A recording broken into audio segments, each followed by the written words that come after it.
ಮಲಪ್ರಭಾ ಸಕ್ಕರೆ ಕಾರ್ಖಾನೆಯಲ್ಲಿ ಇನ್ಮುಂದೆ ಚನ್ನರಾಜು ಹಟ್ಟಿಹೊಳಿ ನೇತೃತ್ವದ ರೈತರ ಪುನಶ್ಚೇತನ ಪ್ಯಾನೆಲ್ ದರ್ಬಾರ್. ಹೌದು, ಬೆಳಗಾವಿ ಜಿಲ್ಲೆಯ ಕಿತ್ತೂರು ತಾಲೂಕಿನ ಮಲಪ್ರಭಾ ಸಕ್ಕರೆ ಕಾರ್ಖಾನೆಯ ಚುನಾವಣೆಯು ನಿನ್ನೆ ಅಪಾರ ಕಬ್ಬು ಬೆಳೆಗಾರರ ಸಮ್ಮುಖದಲ್ಲಿ 3 ಪ್ಯಾನೆಲ್ಗಳ ಸ್ಪರ್ಧೆಯಲ್ಲಿ ನಡೆಯಿತು. ನಿನ್ನೆ ರಾತ್ರಿ 8 ಗಂಟೆಗೆ ಮತದಾನ ಎಣಿಕೆ ಪ್ರಾರಂಭವಾಗಿ ರಾತ್ರಿ 3 ಗಂಟೆಗೆ ಮತ ಎಣಿಕೆ ಮುಕ್ತಾಯವಾಗಿ ಚನ್ನರಾಜು ಹಟ್ಟಿಹೊಳಿ ನೇತೃತ್ವದ ರೈತರ ಪುನಶ್ಚೇತನ ಪ್ಯಾನೆಲ್ನ ಎಲ್ಲ 15 ಜನ ಸದಸ್ಯರು ಭಾರೀ ಮತಗಳ ಅಂತರದೊಂದಿಗೆ ಭರ್ಜರಿ ಜಯಗಳಿಸಿದ್ರು. ಈ ಸಂದರ್ಭದಲ್ಲಿ ಅಭಿಮಾನಿಗಳು ಚನ್ನರಾಜು ಹಟ್ಟಿಹೊಳಿಯವರನ್ನ ಹೊತ್ತು ಸಂಭ್ರಮಿಸಿದ್ರು. ಈ ಸಂದರ್ಭದಲ್ಲಿ ನಮ್ಮ ನ್ಯೂಸ್ ಸಮೂಹದೊಂದಿಗೆ ಮಾತನಾಡಿದ ಎಂಎಲ್ಸಿ ಚನ್ನರಾಜು ಹಟ್ಟಿಹೊಳಿ ಹಾಗೂ ಖಾನಾಪುರ ಶಾಸಕ ವಿಠ್ಠಲ್ ಹಲಗೇಕರ್ ಹಾಗೂ ನವಲಗುಂದ ಶಾಸಕ ಕೋನರೆಡ್ಡಿ ಈ ಮಲಪ್ರಭಾ ಸಕ್ಕರೆ ಕಾರ್ಖಾನೆ ಚುನಾವಣೆ ಮತದಾನ ಹಾಗೂ ಗೆಲುವಿನ ಬಗ್ಗೆ ಮುಕ್ತವಾಗಿ ಮಾತನಾಡಿದರು. ನಂತರ ಮಲಪ್ರಭಾ ಸಕ್ಕರೆ ಕಾರ್ಖಾನೆ ಚುನಾವಣೆಯು ತುಂಬಾ ವ್ಯವಸ್ಥಿತವಾಗಿ ನಡೆದದ್ದು, ಅಚ್ಚುಕಟ್ಟಾಗಿ ಆಯೋಜನೆ ಮಾಡಿ ಸೈ ಎನ್ನಿಸಿಕೊಂಡ ಚುನಾವಣಾಧಿಕಾರಿಗಳು ಆದ ಪ್ರಭಾವತಿ ಫಕೀರಪುರ್ ಅವರು ಈ ಸಕ್ಕರೆ ಕಾರ್ಖಾನೆ ಚುನಾವಣೆಯನ್ನ ಯಶಸ್ವಿ ಯೋಜನೆ ಬಗ್ಗೆ ಮಾತನಾಡಿದರು. ಮಲಪ್ರಭಾ ಸಕ್ಕರೆ ಕಾರ್ಖಾನೆ ಇತಿಹಾಸದಲ್ಲಿ ಈ ರೀತಿ ಅದ್ದೂರಿಯಾಗಿ ಕಬ್ಬು ಬೆಳೆಗಾರರು ಹಾಗೂ ಕಾರ್ಖಾನೆಯ ಷೇರುದಾರರು ತುಂಬಾ ಉತ್ಸಾಹದಿಂದ ಪಾಲ್ಗೊಂಡು ಈ ಚುನಾವಣೆ ಮತದಾನದಲ್ಲಿ ಸಚಿವ ಲಕ್ಷ್ಮೀ ಹೆಬ್ಬಾಳ್ಕರ್, ಕಿತ್ತೂರು ಶಾಸಕ ಬಾಬಾ ಸಾಹೇಬ್ ಪಾಟೀಲ್ ರವರು ತಮ್ಮ ಅಭ್ಯರ್ಥಿಗಳ ಪರ ಮತ ಪ್ರಚಾರ ನಡೆಸಿದರು. ಕಾರ್ಖಾನೆ ಚುನಾವಣೆ ಇವಾಗ ತಾನೇ ಮುಕ್ತಾಯವಾಗಿದೆ, ಮತ್ತೆ ಮತ ಎಣಿಕೆ ಮುಕ್ತವಾಗಿದೆ, ಫಲಿತಾಂಶನೂ ಹೊರಬಿದ್ದಿದೆ. ವಿಶೇಷವಾಗಿ ಚುನಾವಣಾಧಿಕಾರಿಗಳಿಗಿಂತ ಮಾನ್ಯ ಪ್ರಭಾವತಿ ಫಕೀರ್ಪುರ್ ಮೇಡಮ್ ಏನು ಹೇಳ್ತಾರೆ. ಮೇಡಮ್ ನಮಸ್ತೆ.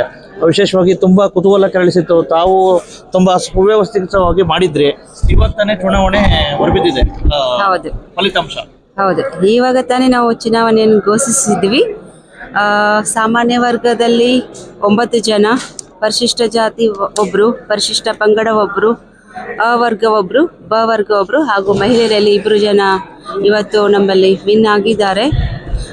ಸಾಮಾನ್ಯ ವರ್ಗದಲ್ಲಿ ಹಟ್ಟಿಹೊಳಿ ಚನ್ನರಾಜ್ ಬಸವರಾಜ್, ಆಮೇಲೆ ಇಟಗಿ ಶ್ರೀಕಾಂತ್ ನಾಗಪ್ಪ, ಪಾಟೀಲ್ ಶಿವನಗೌಡ್ ದೊಡ್ಡಗೌಡ್, ಕಿಲ್ಲದಾರ್ ಶಂಕರ್ ಪರಪ್ಪ, ತುರ್ಮರಿ ಶ್ರೀಶೈಲ್ ಬಸಪ್ಪ, ಮರಡಿ ಶಿವಪುತ್ರಪ್ಪ ಬಸವಣ್ಣಪ್ಪ, ಪಾಟೀಲ್ ರಘು ಚಂದ್ರಶೇಖರ್, ಪಾಟೀಲ್ ರಾಮನಗೌಡ ಸನಗೌಡ, ಹುಲಿಕಟ್ಟಿ ಸುರೇಶ್ ಯಲ್ಲಪ್ಪ, ಬಾಳಪ್ಪ ದುರ್ಗಪ್ಪ ಪೂಜಾರ್, ಆಮೇಲೆ ಬರ್ಮಪ್ಪ ಕಲ್ಲಪ್ಪ ಶೀಗೆಹಳ್ಳಿ, ಫಕೀರಪ್ಪ ಸಕ್ರೆನವರ್, ಹೋಳಿ ಶಂಕರಪ್ಪ ಸದೆಪ್ಪ, ಲಲಿತಾ ಬಾಲಚಂದ್ರ ಪಾಟೀಲ್, ಲಂಗೋಟಿ ಸುನೀತಾ ಮಹಾಂತೇಶ್. ಒಟ್ಟು 15 ಜನ ಇವತ್ತು ವಿನ್ ಆಗಿದ್ದಾರೆ. ಅವರೆಲ್ಲರಿಗೂ ನಾನು ಅಭಿನಂದನೆಗಳನ್ನು ಸಲ್ಲಿಸ್ತೀನಿ. ಇವತ್ತಿನ ಈ ಚುನಾವಣೆ ಸುವ್ಯವಸ್ಥಿತವಾಗಿ ನಡೆದಿದೆ. ಅದಕ್ಕೆ ಕಾರಣ ನಮ್ಮ ಸಕ್ಕರೆ ಕಾರ್ಖಾನೆಯ ಸಿಬ್ಬಂದಿ ಆಗಿರಬಹುದು, ನಮ್ಮ ಆಫೀಸ್ನ ಕಿತ್ತೂರು ಪ್ರಾಧಿಕಾರ ತಹಸೀಲ್ದಾರ್ ಆಫೀಸ್ನ ಎಲ್ಲ ಸಿಬ್ಬಂದಿ ವರ್ಗದವರು, ಎಲ್ಲ ನಮ್ಮ ತಹಸೀಲ್ದಾರ್ ಅವರಾಯಿತು, ನಮ್ಮ ಇಒ TP ಅವರಾಯಿತು, ಇಂಜಿನಿಯರಿಂಗ್ ಡಿಪಾರ್ಟ್ಮೆಂಟ್ದವರಾಯಿತು, ಆಮೇಲೆ ಸಕ್ಕರೆ ಕಾರ್ಖಾನೆ MD ಅವರು, ಹಾಗೆ ಶಿಕ್ಷಕ ವೃಂದದವರು, ಮಾಧ್ಯಮ ವರ್ಗದವರು, ಪೊಲೀಸ್ ಇಲಾಖೆಯವರಿಗೆ ನಾನು ತುಂಬು ಹೃದಯದ ಧನ್ಯವಾದಗಳನ್ನು ಹೇಳಲು ಇಷ್ಟಪಡ್ತೀನಿ. ಧನ್ಯವಾದಗಳು. ಚನ್ನರಾಜು ಹಟ್ಟಿಹೊಳಿ ಅವರು ಮತ್ತೆ ಮಾನ್ಯ ಲಕ್ಷ್ಮೀತಾಯಿ ಹೆಬ್ಬಾಳ್ಕರ್ ಅವರು ಸಚಿವರು ಇವರ ಮಾರ್ಗದರ್ಶನದಲ್ಲಿ ಮಾನ್ಯ ಶಾಸಕರಾಗಿದ್ದ ಬಾಬಾ ಸಾಹೇಬ್ ಪಾಟೀಲ್ ಅವರು ಮತ್ತೆ ಶಾಸಕರಾಗಿರ್ತಕ್ಕಂಥ ವಿಠ್ಠಲ್ ಹಲಗೇಕರ್ ಅವರು ಒಂದು ಮಾರ್ಗದರ್ಶನದಲ್ಲಿ ಚನ್ನರಾಜು ಹಟ್ಟಿಹೊಳಿ ಅವರ ಪ್ಯಾನಲ್ ಬಹುಮತ ಸಾಧಿಸಿದೆ. ವಿಶೇಷವಾಗಿ ಅವ್ರು ಏನು ಹೇಳ್ತಾರೆ ಈ ಫ್ಯಾಕ್ಟ್ರಿ ಬಗ್ಗೆ. ಸರ್ ನಮಸ್ತೆ, ತಮಗೆ ಪ್ರಥಮವಾಗಿ ಜೈಗಳಿಸೋದಕ್ಕೆ ತಮಗೆ ಅಭಿನಂದನೆಗಳು. Thank you sir. ಹೇಳಿ ಸರ್, ವಿಶೇಷವಾಗಿ ಅಂದ್ರೆ ತುಂಬಾ ನಿರೀಕ್ಷೆ ಇತ್ತು. ಈ ಕಡೆ ಭಾಗದ ರೈತಾಪಿ ವರ್ಗದರು, ಕಬ್ಬು ಬೆಳೆಗಾರರು ನಿಮ್ಮ ಒಂದು ಪ್ಯಾನೆಲ್ ಮೇಲೆ ವೈಯಕ್ತಿಕವಾಗಿ ನಿಮ್ಮ ಪ್ರವೇಶದಿಂದ ಒಂದ್ ರೀತಿ ಪ್ರೀತಿ ಇಟ್ಟು ವಿಶ್ವಾಸ ಇತ್ತು, ನಿಮ್ಮನ್ನ ಗೆಲ್ಸಿದ್ದಾರೆ. ಇವತ್ತು ನಾನು ಎಲ್ಲ ಮಲಪ್ರಭಾ ಸಹಕಾರಿ ಸಕ್ಕರೆ ಕಾರ್ಖಾನೆ ಯಾವತ್ತು ಸ್ವಾಭಿಮಾನಿ ರೈತ ಬಾಂಧವರಲ್ಲಿ ಹಾಗೂ ಎಲ್ಲ ಶೇರ್ ಮೆಂಬರ್ಗಳಲ್ಲಿ ಧನ್ಯವಾದ ಹೇಳಲಿಕ್ಕೆ ಬಯಸ್ತೀನಿ. ಅಭೂತಪೂರ್ವವಾದಂಥ ಜಯವನ್ನು ಇವತ್ತು ನಮ್ಮ ಪುನಶ್ಚೇತನ ಪ್ಯಾನೆಲ್ಗೆ ತಾವು ನೀಡಿದ್ದೀರಾ. 15 ಜನರನ್ನ ಆರಿಸಿ ಕಳಿಸುವ ಮೂಲಕ ಹೊಸ ಇತಿಹಾಸವನ್ನು ತಾವು ಮಲಪ್ರಭಾ ಸಹಕಾರಿ ಸಕ್ಕರೆ ಕಾರ್ಖಾನೆ ಇತಿಹಾಸದಲ್ಲಿ ಬರೆದಿದ್ದೀರಾ. ಒಂದು ದೊಡ್ಡ ಜವಾಬ್ದಾರಿ. ಸಚಿವರಾದಂಥ ಲಕ್ಷ್ಮೀ ಹೆಬ್ಬಾಳ್ಕರ್ ಅವರು, ಕಿತ್ತೂರಿನ ಶಾಸಕರಾದಂಥ ಬಾಬಾ ಸಾಹೇಬ್ ಪಾಟೀಲ್ ಅವರು, ನಮ್ಮ ಖಾನಾಪುರಿನ ಶಾಸಕರಾದ ಸಹೋದರ ವಿಠ್ಠಲ್ ಹಲಗೇಕರ್ ಅವರು ಮತ್ತು ಎಲ್ಲ ನನ್ನ ಜಿಲ್ಲೆಯ ಗುರು ಹಿರಿಯರಿಗೆ, ರೈತ ಬಾಂಧವರಿಗೆ ಈ ಸಮಯದಲ್ಲಿ ಧನ್ಯವಾದ ಹೇಳಲಿಕ್ಕೆ ಬಯಸ್ತೇನೆ. ನಮ್ಮ ಮೇಲೆ ವಿಶ್ವಾಸವಿಟ್ಟು ನಮ್ಮ ಪುನಶ್ಚೇತನ ಪ್ಯಾನೆಲ್ನ 15 ಅಭ್ಯರ್ಥಿಗಳನ್ನು ತಾವು ಆರಿಸಿ ಕಳಿಸಿದ್ದೀರಾ. ದೊಡ್ಡ ಜವಾಬ್ದಾರಿ ಇದೆ. ಮುಂಬರುವಂಥ ದಿನದಲ್ಲಿ ಹಂತ ಹಂತವಾಗಿ ನಮ್ಮ ಮೇಲೆ ಇಟ್ಟಂಥ ವಿಶ್ವಾಸ ಜವಾಬ್ದಾರಿಯನ್ನು ನಾವು ಚಾಚು ಚಪ್ಪದೆ ನಿಭಾಯಿಸ್ಕೊಂಡು ಹೋಗ್ತೀವಿ. ಕಾರ್ಖಾನೆ ಏಳಿಗೆಗಾಗಿ ಶ್ರಮಿಸ್ತೇವೆ, ರೈತರ ಒಳಿತಿಗಾಗಿ ಶ್ರಮಿಸ್ತೇವೆ, ಕಾರ್ಮಿಕರ ಹಿತಕ್ಕಾಗಿ ಶ್ರಮಿಸ್ತೇವೆ. ಮುಂಬರುವಂಥ ದಿನದಲ್ಲಿ ಯಾವ ರೀತಿ ನಾವು ಈ ಕಾರ್ಖಾನೆಯ ಪುನಶ್ಚೇತನವನ್ನು ಮಾಡಬೇಕಂತ ಒಂದು ದೃಢ ನಿರ್ಧಾರವನ್ನು ಮಾಡಿದ್ದೀವಿ. ಆ ಒಂದು ಮಾರ್ಗದಲ್ಲಿ ನಾವು ಸಾಗ್ತೇವೆ ಅಂತ ಹೇಳ್ತೇವೆ. ಸರ್, ಈಗ ಸಾಕಷ್ಟು ಒಂದು ರೀತಿ ಮುಳುಗ್ತಾ ಇತ್ತು ಅಂಥದನ್ನ ತಾವು ಬಂದಿರತಕ್ಕಂಥದ್ದು ಎಲ್ಲೊಂದು ಕಡೆ ಮರುಭೂಮಿಲಿ OSS ಇದ್ದಂಗೆ ಆಯ್ತು ಸರ್. ವಿಶೇಷವಾಗಿ ಸಾಕಷ್ಟು ರೈತರು ಒಂದು ರೀತಿ ಸಾಕಷ್ಟು ವಿಶ್ವಾಸ ಇದೆ, ನಿರೀಕ್ಷೆ ಇದೆ, ಅವಕ್ಕೆಲ್ಲ ಯಾವ ರೀತಿ ಸ್ಪಂದನೆ ಇದೆ ಸರ್? ನೋಡಿ, ರೈತರು ಸಾಕಷ್ಟು ನಿರೀಕ್ಷೆಯನ್ನು ಇಟ್ಕೊಂಡಿದ್ದಾರೆ. ಶೇರ್ ಮೆಂಬರ್ಸಲ್ಲೂ ಕೂಡ ಸಾಕಷ್ಟು ನಿರೀಕ್ಷೆ ಇದೆ. ಅವರೆಲ್ಲ ನಿರೀಕ್ಷೆಗೆ ತಕ್ಕಂತೆ ನಾವು ಕೆಲಸ ಮಾಡಬೇಕಾಗಿದೆ. ಮುಂಬರುವಂಥ ದಿನದಲ್ಲಿ ಎಲ್ಲ ನಮ್ಮ ಹಿರಿಯರ ಮಾರ್ಗದರ್ಶನದಲ್ಲಿ ಒಳ್ಳೆಯ ಆಡಳಿತ ಕೊಡ್ತೀವಿ. ಹಂತ ಹಂತವಾಗಿ ಕಾರ್ಖಾನೆಯ ಏನು ಕುಂದುಕೊರತೆಗಳಿದೆ ಅದನ್ನು ಸರಿಪಡಿಸಿ ಕೆಪಾಸಿಟಿ ಇನ್ಕ್ರೀಸ್ ಮಾಡಿ, ರೈತರಿಗೆ ಸರಿಯಾಗಿ ಬಿಲ್ ಕೊಟ್ಟು, ಕಬ್ಬು ಸರಿಯಾದ ಟೈಮಲ್ಲಿ ಕಟಾವು ಮಾಡಿ, ಶೇರ್ ಹೋಲ್ಡರ್ಸ್ಗೆ ಸಕ್ಕರೆ ಕೊಟ್ಟು, ಕಾರ್ಮಿಕರಿಗೆ ಹೆಲ್ತ್ ಕಾರ್ಡ್ ಮಾಡಿ, ಕಾರ್ಮಿಕರಿಗೆ ಸರಿಯಾದ ಸಮಯದಲ್ಲಿ ಸ್ಯಾಲ್ರಿ ಕೊಟ್ಟು, ಒಟ್ಟಾರೆ ಎಲ್ಲರ ಒಳಿತಿಗಾಗಿ ನಾವು ಶ್ರಮ ಪಡ್ತೀವಿ. ಎಲ್ಲರ ಸಹಕಾರ ನಮ್ಮ ಜೊತೆ ಇದೆ. ಇವತ್ತು ಸರ್ಕಾರದ ಕಡೆಯೂ ಕೂಡ ನಾವು ಹೋಗಿ ಸಹಾಯ ಕೇಳ್ತೀವಿ. ಎಲ್ಲ ಇಬ್ಬರು ಶಾಸಕರು ನಮ್ಮ ಜೊತೆ ಇದ್ದಾರೆ, ರೈತರು ನಮ್ಮ ಜೊತೆ ಇದ್ದಾರೆ. ಮುಂಬರುವಂಥ ದಿನದಲ್ಲಿ ಒಳ್ಳೆ ಕೆಲಸ ಮಾಡ್ತೀವಿ. ಸಾಕಷ್ಟು ನಿಮ್ಮ ಒಂದು ಗೆಲುವಿಗೆ ಸಾಕಷ್ಟು ಕಾರ್ಯಕರ್ತರು, ವಿಶೇಷವಾಗಿ ರೈತರುಗಳು ಮತ್ತು ಸಾಕಷ್ಟು ನಿಮ್ಮ ಅಭಿಮಾನಿಗಳು ವೈಯಕ್ತಿಕವಾಗಿ ಶ್ರಮ ವಹಿಸಿದೆ ಸರ್. ನಿಮ್ಮ ಗೆಲುವಿಗೆ, ನಿಮ್ಮ ಪ್ಯಾನಲ್ನ ಗೆಲುವಿಗೆ ಅವ್ರಿಗೆಲ್ಲ ಏನು ಹೇಳಿಕ್ಕೆ ಬಯಸ್ತೀರಾ? ಈ ಸಂದರ್ಭದಲ್ಲಿ ನಮ್ಮ ಒಂದು ಪ್ಯಾನೆಲ್ನ ಗೆಲುವಿಗೆ ಶ್ರಮಿಸಿದಂಥ ಎಲ್ಲ ಸಹಸ್ರಾರು ರೈತ ಬಾಂಧವರಿಗೆ, ಕಾರ್ಯಕರ್ತರಿಗೆ, ನಮ್ಮ ಎಲ್ಲ ಅಭಿಮಾನಿಗಳಿಗೆ, ಎಲ್ಲ ಆಪ್ತರಿಗೆ, ಎಲ್ಲ ಹಿರಿಯರಿಗೆ, ಇಬ್ಬರು ಶಾಸಕರಿಗೆ, ಸಚಿವರಿಗೆ, ಪ್ರತಿಯೊಬ್ಬರಿಗೂ ಈ ಸಮಯದಲ್ಲಿ ನಾನು ಕೈ ಮುಗಿದು ಧನ್ಯವಾದ ಹೇಳಲಿಕ್ಕೆ ಬಯಸ್ತೀನಿ. ನೀವು ನಮ್ಮ ಮೇಲೆ ಇಟ್ಟಂಥ ವಿಶ್ವಾಸವನ್ನು ಕಾಪಾಡಿಕೊಂಡು ಬೆಳೆಸಿಕೊಂಡು ಮುಂಬರುವಂಥ ದಿನದಲ್ಲಿ ಈ ಕಾರ್ಖಾನೆ ಒಳಿತಿಗಾಗಿ ಕೆಲಸ ಮಾಡ್ತಾರೆ. ಈಗ ಚುನಾವಣಾಧಿಕಾರಿಗಳು ಸಹ ಅಷ್ಟೇ ತುಂಬ ಅಚ್ಚುಕಟ್ಟಾಗಿ ನಿರ್ವಹಣೆ ಮಾಡಿದ್ದಾರೆ ಸರ್. ಅವ್ರಿಗೆಲ್ಲ ಏನು ಅಭಿನಂದನೆ? ತುಂಬ ಅಚ್ಚುಕಟ್ಟಾಗಿ ಚುನಾವಣೆ ಅಧಿಕಾರಿಗಳು ಈ ಚುನಾವಣೆಯನ್ನು ನಡೆಸಿಕೊಟ್ರು. ಇವತ್ತು ನೋಡ್ಬೇಕು ತಾವು, ಸುಮಾರು 10 ರಿಂದ 12,000 ಜನ ರೈತರು ಇಲ್ಲಿ ಮತದಾನ ಸಲುವಾಗಿ ಬಂದರು. ಅದರಲ್ಲಿ ಒಂದು 8,400 ಸುಮಾರು 8,400 ಮತದಾನ ಆಯಿತು. ಸಮಯದ ಅಭಾವದಿಂದ ಸಾಕಷ್ಟು ಜನರಿಗೆ ಮತದಾನದ ಹಕ್ಕು ಸಿಗಲಿಲ್ಲ. ಬಟ್ ಸಮಯದ ಅಭಾವ 4 ಗಂಟೆಗೆ ಗೇಟ್ ಕ್ಲೋಸ್ ಆಯಿತು. 4 ಗಂಟೆಗೆ ಗೇಟ್ ಕ್ಲೋಸ್ ಆದಮೇಲೂ ಸುಮಾರು 1,000ಕ್ಕಿಂತ ಮೇಲ್ಪಟ್ಟ ರೈತರು ಗೇಟ್ ಹೊರಗಡೆ ವೇಟ್ ಮಾಡಿದ್ರು. ಪರವಾಗಿಲ್ಲ, 8,400 ಜನ ಓಟ್ ಹಾಕಿದ್ದಾರೆ. ಇನ್ನು ಕೆಲವು ಕ್ಷಣದಲ್ಲಿ ಫೈನಲ್ ರಿಸಲ್ಟ್ ಬರ್ತೈತಿ. ಒಟ್ಟಾರೆಯಾಗಿ ಒಳ್ಳೆಯ ಒಂದು ರಿಸಲ್ಟ್ ಬಂದಿದೆ. ಅಧಿಕಾರಿಗಳು ತುಂಬ ಒಳ್ಳೆಯ ಕೆಲಸ ಮಾಡಿದ್ದಾರೆ. ಪೊಲೀಸ್ ಡಿಪಾರ್ಟ್ಮೆಂಟ್ ಒಳ್ಳೆಯ ಕೆಲಸ ಮಾಡಿದೆ. ಎಲ್ಲರಿಗೂ ಧನ್ಯವಾದ ಹೇಳಿಕ್ಕೆ ಬಯಸ್ತಾರೆ. ಅಭಿನಂದನೆಗಳು ಸರ್ ತಮಗೆ. ಇವಿಷ್ಟು ಒಟ್ಟಾರೆ ಶಿಖರೆ ಗೊತ್ತಾಯ್ತಲ್ಲ.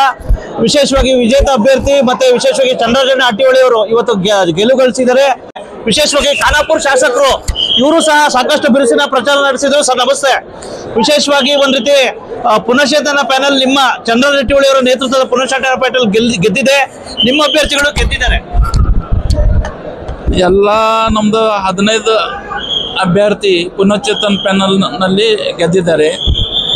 ಮಲಪ್ರಭಾ ಶುಗರ್ ಫ್ಯಾಕ್ಟರಿ ಅಂದ್ರೆ ಕರ್ನಾಟಕ ರಾಜ್ಯದಲ್ಲಿ ಒಂದು ದೊಡ್ಡ ಮತ್ತು 1 ನಂಬರ್ ಫ್ಯಾಕ್ಟ್ರಿ. ಹಳೆ 1961ದಿಂದ ಅದು ಕಂಟಿನ್ಯೂಸ್ ಇದು ಚಾಲೂ ಆಗಿದ್ದು. ಮಧ್ಯಂತರಿ ಏನು ಪ್ರಾಬ್ಲಮ್ ಬಂದ ಮೇಲೆ ಈ ಫ್ಯಾಕ್ಟ್ರಿ ಲಾಸ್ನಲ್ಲಿ ಬಂತು. ಈ ಲಾಸ್ಟ್ 10 ವರ್ಷದಲ್ಲಿ ಅದ ಫ್ಯಾಕ್ಟ್ರಿ ಅದು ಬಂದ್ ಆಗ್ತಾರಂತ ಎಲ್ಲ ಕಡೆ ಸುದ್ದಿ ಹೋತು. ಲಾಸ್ಟ್ ಟೈಮ್ ನಮ್ಮ ರೈತ ಮಂದಿ ಅಲ್ಲೇ ಒಂದು ತೀರ್ಮಾನ ತಗೋಣ, ಯಾರು ಈ ಫ್ಯಾಕ್ಟ್ರಿ ಪುನಶ್ಚೇತನ ಮಾಡ್ತಾರೆ ಅವ್ರಿಗೆ ಬರೋಣ ಅಂತ ಹೇಳಿದ್ದು.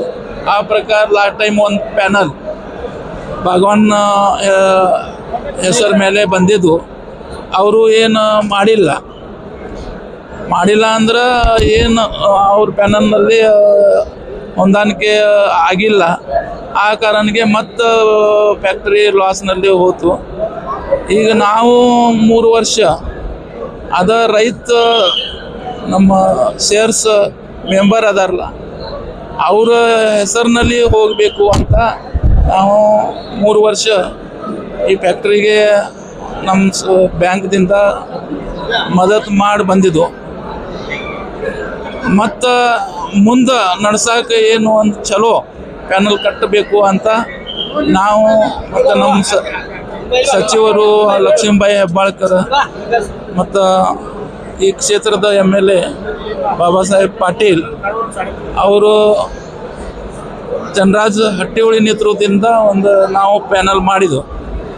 ಈಗ ಎಲ್ಲ ಮತದಾರ ಬಂಧು ಭಗಿನಿ ನಮ್ಮ ಪ್ಯಾನಲ್ ಮೇಲೆ ವಿಶ್ವಾಸ ತಗೊಂಡು ಈಗ ರಿಸಲ್ಟ್ ಕೊಟ್ಟಿದ್ವು.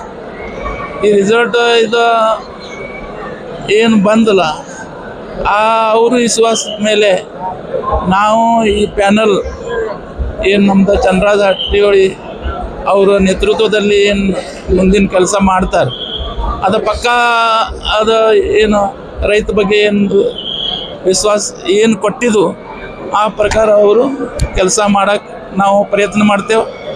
ಮುಂದಿನ ಈ 5 ವರ್ಷದಲ್ಲಿ ಏನೇನು ಅಲ್ಲೇ ಏನೇನು ಮಾಡಬೇಕು ಮತ್ತು ಚಲೋ ಏನು ರೈತರಿಗೆ ಏನು ಕೊಡುಗೆ ಕೊಡಬೇಕು ಆ ಪ್ರಕಾರ ನಾವು ಅವ್ರ ಮೇಲೆ ಸಪೋರ್ಟ್ ಮಾಡ್ತೇವೆ. ಮತ್ತು ಈಗ ಈ ಪ್ಯಾನಲ್ ಪುನರ್ಚೇತನ ಪ್ಯಾನಲ್ಗೆ ಬರಾಗ ಎಲ್ಲ ಸೇರ್ಸ್ ಮೆಂಬರ್ ಅಂದ್ರೆ ಲಾಸ್ಟ್ ಟೈಮ್ ಒಂದು ಮೀಟಿಂಗ್ನಲ್ಲಿ ಬಂದಿಲ್ಲ ಏನೂ ಇಲ್ಲ ಅಂತ ಅವರಿಗೆ ಹೊರಗೆ ಇಟ್ಟಿದ್ದು ಸೇರ್ಸ್ ಮೆಂಬರ್ಗೆ. ಈ ಸಲ ಎಷ್ಟು ಮೆಂಬರ್ ರಿಜಿಸ್ಟರ್ ಆದಾರ ಪೈಲಾದಿಂದ ಅವ್ರಿಗೆ ಎಲ್ಲರಿಗೆ ನೋಟಿಸ್ ಕೊಟ್ಟ ಎಲೆಕ್ಷನ್ನಲ್ಲಿ ಭಾಗವಹಿಸಿದ ಎಲ್ಲ ಸೇರ್ಸ್ ಮೆಂಬರ್ಗೆ ರೈತರಿಗೆ ನಾವು ಅಭಿನಂದನೆ ಸಲ್ಲಿಸ್ತೇವೆ ಮತ್ತು ಧನ್ಯವಾದಗಳು. ತುಂಬಾ ಜೋರಾಗಿದೆ. ವಿಶೇಷ ಏನಪ್ಪಾ ಅಂತಂದ್ರೆ ಮೊದಲಿಂದನೂ ಸಹ ಒಂದ್ ರೀತಿ ಮಲಪ್ರಭಾ ಸಕ್ಕರೆ ಕಾರ್ಖಾನೆಗೆ ವಿಶೇಷ ಪ್ರೀತಿ ಹೊಂದಿರತಕ್ಕಂಥವ್ರು ಮಾನ್ಯ ಹಾಲಿ ಶಾಸಕರಾಗಿರ್ತಕ್ಕಂಥ ನವಲಗುಂದ ಶಾಸಕರಾಗಿರ್ತಕ್ಕಂಥ ಮಾನ್ಯ ಕೋನರೆಡ್ಡಿ ಸಾಹೇಬ್ರು ಇವತ್ತು ತಮ್ಮ ಮತದಾನ ಮಾಡ್ಲಿಕ್ಕೆ ಬಂದಿದ್ದಾರೆ. ಸರ್ ನಮಸ್ತೆ. ಮೊದಲಿಂದನೂ ಸಹ ತಾವು JDS ಆಗಿದ್ದಾಗೂ ಸಹ ಒಂದ್ ರೀತಿ ಸಾಕಷ್ಟು ಈ ಫ್ಯಾಕ್ಟ್ರಿಗೆ ಪುನಶ್ಚೇತನ ಇದು ಮಾಡ್ತೀವಿ ಅಂತ ಹೇಳಿದ್ರಿ. ಮತ್ತೆ ಇವಾಗ ಕಾಂಗ್ರೆಸ್ ಆಗಿದ್ದೀರಾ, ಶಾಸಕರಾಗಿದ್ದೀರಾ, ಇವಾಗೂ ಸಹ ಬಂದಿದ್ದೀರಾ, ವಿಶೇಷ ಕಾಳಜಿ ಬಂದಿದ್ರಿ. ಇಲ್ಲೂ ಸಹ ನಿಮ್ಮ ಮತದಾನ ಇದೆ ಹಕ್ಕು. ಮಲಪ್ರಭಾ ಸಹಕಾರಿ ಸಕ್ಕರೆ ಕಾರ್ಖಾನೆ ಇದು ರೈತರ ಕಾರ್ಖಾನೆ. ಇದನ್ನು ಉಳಿಸ್ತಕ್ಕಂಥ ಎಲ್ಲ ಜವಾಬ್ದಾರಿ ನಮ್ಮ ಜನಪ್ರತಿನಿಧಿಗಳ ಮೇಲಿದೆ. ಇವತ್ತು ಆಡಳಿತ ಮಂಡಳಿ ಚುನಾವಣೆ ನಡೆದಿದೆ, ಭಾಳ ತುರ್ಸಿನ ಚುನಾವಣೆಯಾಗಿನೂ ಕೂಡ ನಡೆದೈತಿ. ಅದಕ್ಕೆ ಇವತ್ತು ಬಲಾಬಲದ ಪ್ರಶ್ನೆಕ್ಕಿಂತ ಹೆಚ್ಚು ಈ ರೈತನ ಫ್ಯಾಕ್ಟ್ರಿಯನ್ನು ಉಳಿಸ್ಬೇಕಾದದ್ದು ನಮ್ಮೆಲ್ಲರ ಜವಾಬ್ದಾರಿ ಇದೆ. ನಾ ಸಣ್ಣ ಇದ್ದಾಗ ನಮ್ಮ ತಂದೆ ಇಲ್ಲಿ ಟ್ರ್ಯಾಕ್ಟರ್ ದುಡಿಯಾಕೆ ಬಿಡ್ತಿದ್ರು. ಅಂಥ ಕಾಲದಿಂದ ನೋಡ್ಕೊಂಬಂದಂಥ ಫ್ಯಾಕ್ಟ್ರಿ ಇದು. ಅದಕ್ಕೆ ಇವತ್ತಿಗೂ ಇದರ ಬಗ್ಗೆ ಗೌರವ ಐತಿ. ಎಂಥ ಅರ್ಜೆಂಟ್ ಕೆಲಸ ಇದ್ರು ಕೂಡ ಬಂದು ಇವತ್ತು ಮತದಾನ ಮಾಡೀನಿ. ರೈತರ ಪರವಾಗಿ ಚುನಾವಣೆ ಆಗುತ್ತೆ. ಯಾರೇ ರೈತರು ಗೆದ್ರು ಕೂಡ ಇದು ನಮ್ದು ಅನ್ನೋಂಥ ಭಾವನೆ ಬರಬೇಕು. ಎಲ್ಲರೂ ಕೂಡಿ ಶುಗರ್ ಫ್ಯಾಕ್ಟ್ರಿಯನ್ನು ಉಳಿಸಿ ರೈತರಿಗೆ ಅನುಕೂಲ ಆಗ್ತಕ್ಕಂಥ ನಿರ್ಣಯ ಮಾಡ್ತೇವೆ. ಸರ್ಕಾರ, ಮುಖ್ಯಮಂತ್ರಿ ಸಿದ್ದರಾಮಯ್ಯನವರು ಮತ್ತು ಅದೇ ರೀತಿಯಾಗಿ ಉಪಮುಖ್ಯಮಂತ್ರಿ ಸನ್ಮಾನ್ಯ DK ಶಿವಕುಮಾರ್ ಸಾಹೇಬರು, ಸಕ್ಕರೆ ಸಚಿವರಂತ ಶಿವಾನಂದ ಪಾಲ್ರಿಗೆ ಮನವಿ ಮಾಡ್ತೇನೆ. ಈ ಸಕ್ಕರೆ ಫ್ಯಾಕ್ಟ್ರಿ ಉಳಿಸ್ಲಿಕ್ಕೆ ಏನೇನು ಸಹಾಯ ಮಾಡೋಕ್ಕೆ ಸಾಧ್ಯ ಐತಿ ಇಲ್ಲ ಸ್ಥಳೀಯವಾಗಿ ಸತೀಶ್ ಜಾರಕಿಹೊಳಿ ಸಾಹೇಬರಾಗಿರ್ಬೋದು, ಅದೇ ರೀತಿಯಾಗಿ ಲಕ್ಷ್ಮೀ ಹೆಬ್ಬಾಳ್ಕರ್ ಆಗಿರ್ಬೋದು, ನಮ್ಮ ಬಾಬಾ ಸಾಹೇಬ್ ಪಾಟೀಲ್ ಈ ಶಾಸಕರು ಈ ಕ್ಷೇತ್ರಕ್ಕೆ ಬರೋರು ಮತ್ತು ಸುತ್ತಮುತ್ತ ಇರ್ತಕ್ಕಂಥ ಎಲ್ಲ ಶಾಸಕರು ಕೂಡಿ ಅಭಿವೃದ್ಧಿ ಕಡೆ ನಾ ಬಾಜು ಕ್ಷೇತ್ರದ ಆಗ್ತೀನಿ. ಹೆಂಗೂ ನನಗೂ ಕೂಡ ಇದ್ರ ಬಗ್ಗೆ ಕಮಿಟ್ಮೆಂಟ್ ಇದೆ. ನಮ್ಮ ರೈತರೆಲ್ಲ ಇಲ್ಲಿ ಕಬ್ಬು ಕಳಿಸ್ತಾರೆ, ಅದನ್ನ ಉಳಿಸ್ತಕ್ಕಂಥ ಪ್ರಯತ್ನವನ್ನು ಮಾಡ್ತೀವಿ. ಸರ್, ಈಗ ಇವರು ಈ ಹೊಸದಾಗಿ ಚಂದ್ರರಾಜ್ ಹಟ್ಟಿಹೊಳಿ ಅವರು ಮತ್ತೆ ಇವರೆಲ್ಲ ಬಂದು ಪ್ಯಾನಲ್ ಮಾಡಿರ್ತಕ್ಕಂಥ ಸರ್, ಯಾವ ರೀತಿ ಸರ್ ಏನಾದ್ರು ಅಭಿವೃದ್ಧಿ ನಿರೀಕ್ಷೆ ಮಾಡ್ಬೋದಾ? ಯಾರಿಗೆ ಡೆವಲಪ್ಮೆಂಟ್ ಮಾಡ್ಬೇಕಂತ ಚುನಾವಣೆ ಸ್ಪರ್ಧೆ ಮಾಡೋಕೆ ಪ್ರಜಾಪ್ರಭುತ್ವದಲ್ಲಿ ಅಧಿಕಾರ ಇದೆ. ಇವತ್ತು ಪ್ರಜಾಪ್ರಭುತ್ವ ವ್ಯವಸ್ಥೆಯಲ್ಲಿ ಈ ಶುಗರ್ ಫ್ಯಾಕ್ಟ್ರಿ ಉಳಿಸ್ತಕ್ಕಂಥ ಚಂದ್ರರಾಜ್ ಅವರು ಪ್ರಯತ್ನ ಮಾಡಿರ್ಬೋದು, ಇನ್ನೊಬ್ರು ಪ್ರಯತ್ನ ಮಾಡಿದ್ರು. ಆದ್ರೆ ಚುನಾವಣೆ ಸ್ಪರ್ಧೆ ಮಾಡಿರ್ಬೋದು. ಆದ್ರೆ ಗೆಲುವಾದ್ಮೇಲೆ ಇದು ಉಳಿಸ್ತಕ್ಕಂಥದ್ದು ಪಕ್ಷಾತೀತವಾಗಿ ಮಾಡ್ಬೇಕಂತ ನಾನು ಒತ್ತಾಯ ಇದೆ. ಏನಾರು ಈಗ ಸರ್ ಸಾಕಷ್ಟು ಒಂದ್ ರೀತಿ ಸಕ್ಕರೆ ಕಾರ್ಖಾನೆಗಳಿಗೆ ಈಗ ನೋಡಿ ಬಿಜಾಪುರ್ಗೆ ಎಲ್ಲ ಅನುದಾನ ಕೊಡ್ತಾವ್ರೆ, ಮತ್ತೆ ಅಥಣಿಗೆ ಒಂದು ಕೊಟ್ರು, ಆದ್ರೆ ಮಲಪ್ರಭಾಗೆ ಕೊಟ್ಟಿರ್ಲಿಲ್ಲ ಸರ್. ಇಂತ ಅನಿವಾರ್ಯ ಬಂದ್ರೆ ಏನಾದ್ರು ಸದನದಲ್ಲಿ ಧ್ವನಿ ಎತ್ತೀರಾ ಮಲಪ್ರಭಾ ಸಕ್ಕರೆ ಕಾರ್ಖಾನೆ ಪರವಾಗಿ? ನಿಮ್ಗೆ ನೆನಪೈತಿಲ್ಲ, ನಾನು ಸದನದಾಗ ಧ್ವನಿ ಎತ್ತಿದ್ದೇನೆ. ಇದ್ರ ಬಗ್ಗೆ ಧ್ವನಿ ಎತ್ತಿದಾಗ ಕೂಡ ಇದಕ್ಕೂ ಕೂಡ ಸ್ಫೂರ್ತಿಯನ್ನು ಕೊಡ್ತಕ್ಕಂಥ ಕೆಲಸ ಮಾಡ್ತೀವಿ. ಇದು ಫ್ಯಾಕ್ಟ್ರಿ ಉಳಿದ್ರೆ ರೈತ ಉಳಿದಂಗೆ, ಫ್ಯಾಕ್ಟ್ರಿ ಉಳಿಲಿಕ್ಕೆ ರೈತರು ಉಳಿತಾರೆ, ಆ ಭಾವನೆಯಿಂದ ಕೆಲಸ ಮಾಡ್ತೀವಿ. ಕೇಂದ್ರ ಸರ್ಕಾರದವರು ಯಾಕೆ ಸರ್ ನಿರ್ಲಕ್ಷ್ಯ? ಕೇಂದ್ರ ಸರ್ಕಾರ ನಿರ್ಲಕ್ಷ್ಯ ಮಾಡ್ತದೆ ಅನ್ನೋಕೆ ಈಗ ನಮ್ಮ ರಾಜ್ಯದವರು ನಾವು ಬೀಡು ಸ್ಥಾನದಾಗ ಅದೀವಿ, ಅವ್ರು ಅಧಿಕಾರದಾಗ ಅದಾರ. ಕೇಂದ್ರ ಸರ್ಕಾರಕ್ಕೆ ಮನವಿ ಮಾಡ್ತೀವಿ, ಮುಖ್ಯಮಂತ್ರಿಗಳ ಕಡೆ ಪತ್ರ ಬರ್ತೀವಿ, ಏನಾರ ಮಾಡಿ ಡೆವಲಪ್ಮೆಂಟ್ ಮಾಡ್ಲಿಕ್ಕೆ ಪ್ರಯತ್ನವನ್ನು ಮಾಡ್ತೇವೆ. ಕೊನೆಯ ಪ್ರಶ್ನೆ ಸರ್, ಈಗ ಏನು ಸೆಪ್ಟೆಂಬರ್ ಕ್ರಾಂತಿ ಅಂತ ಐತಲ್ಲ, ಈಗೇನಾದ್ರು ರಾಜ್ಯಾದ್ಯಂತ ವಿಶೇಷವಾಗಿ ಏನಾದ್ರು ಮುಖ್ಯಮಂತ್ರಿ ಬದಲಾವಣೆ ಆಗ್ಬೋದಾ ಸರ್? ಕಾಂಗ್ರೆಸ್ ಕ್ರಾಂತಿ ಬಿಟ್ಟು ಬೇರೆ ಏನಾಗೋದಿಲ್ಲ, ತಲೆ ಕೆಡಿಸ್ಕೋಬೇಕು. ಅದ್ದೂರಿಯಾಗಿ ಜಯಗಳಿಸಿದ ಚಂದ್ರರಾಜು ಹಟ್ಟಿಹೊಳಿ ಅಂಡ್ ಟೀಮ್ನಿಂದ ಮಲಪ್ರಭಾ ಸಕ್ಕರೆ ಕಾರ್ಖಾನೆಯ ಪುನಶ್ಚೇತನವಾಗುವ ಬಗ್ಗೆ ಈ ಭಾಗದ ಕಬ್ಬು ಬೆಳೆಗಾರರು ಹಾಗೂ ಷೇರುದಾರರು ಹಾಗೂ ಕಾರ್ಮಿಕ ವರ್ಗ ಭಾರಿ ನಿರೀಕ್ಷೆ ಮತ್ತು ವಿಶ್ವಾಸ ಇಟ್ಕೊಂಡಿದ್ದಾರೆ. ಬ್ಯೂರೋ ರಿಪೋರ್ಟ್, ಬಾಸವರಾಜು, ಭಾರತ ವೈಭವ news, Kittur. Thanks for watching. Read, discuss and debate with editor Dr. Yan Prashant Rao. Wanted reporters in print, digital and visual media for Bharat Vaibhav Daily Newspaper, BV News 5 Channel and BV Fast Web News from all the talukas of Karnataka, Goa and Maharashtra. If interested, send your resume to 9019229369.